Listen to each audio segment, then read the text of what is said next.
Calcavecchia started off by winning almost every hole. He was like 1 up, 2 up, 3 up, 4 up, 5 up. What he did sparked the US team. He started looking at the board and going, we can win this, we can win this. Let's just do what Calc is doing. Look at Calc, look at Calc. He was 4 up with 4 holes to go, what we call Dormy 4. He couldn't lose, but didn't mean he could win. Then I hit one out in the ocean on 15, 50 yards right. The wind got it, lost that hole. Then on 16, I really hit a good shot, and it just hopped over the green into a little hole, sand dune hole, and I made bogey, and all of a sudden I'm 2 up with 2 to go. Calcavecchia struggling just a bit, so that match stays alive. Our first look at the 17th today, and Mark Romping is there. Charlie, this is one of the most terrifying shots that I think I've ever seen in golf. When 17 was the most unplayable par 3 in the history of golf. An inflatable green floating out there with reeds in front and monstrous sand dunes and cavernous bunkers to the left. The problem with 17 is the wind was howling left to right and in. And it's the toughest wind to play in for right-handed golfers. We played that hole where every guy hit it in the water.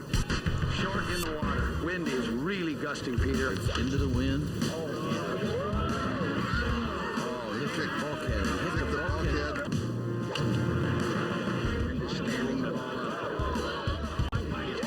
Leading on the tee at 17, and this hole has haunted him. This ball's going right into the reeds there. Some guys would pull it. Oh, he's double crossed it way left. Oh, man. Block it. He's high into the right. I'm afraid it's went.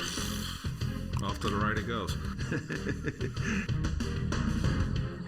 When the match reached the treacherous 17th hole, Calcavecchia was still in control of his own fate. Up 2 with 2 to play. Montgomery had the honor and promptly hit it in the water. And back at 17, Montgomery off of the tee. He has found a watery grave. I'm finished. That's it. Gone. Done. Calcavecchia came up. All he had to do was put it on dry land, and he was going to win the point. Calcavecchia needs to aim left a little.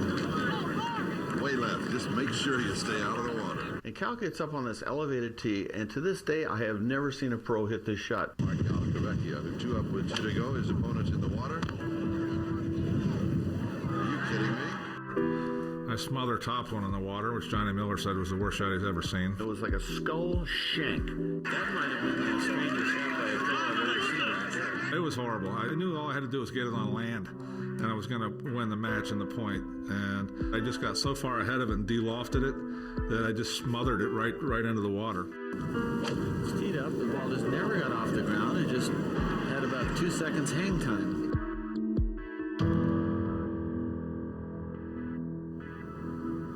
We go to the 17th. After Montgomery missed his bogey putt, Calcavecchia needed only to make his 2-footer that would win the match. Close to being a gimme for the match.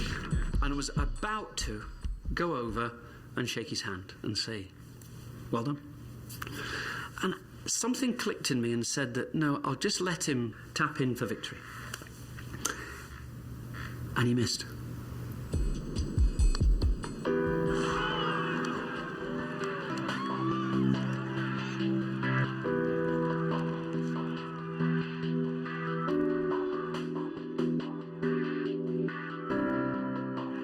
On 18, Calcavecchia had a 9-foot par putt to halve the hole and take the match, but he missed badly,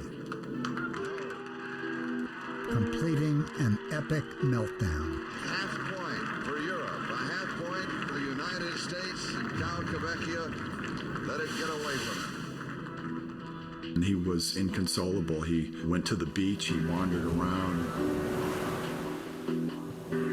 He was short of breath. The doctor came to see him. He wept for hours. He was in some nightmare land, the poor guy. He had gotten physically ill.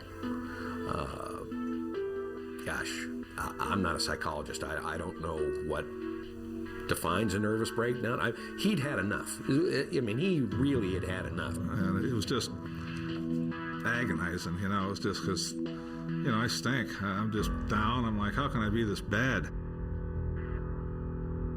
I was just numb.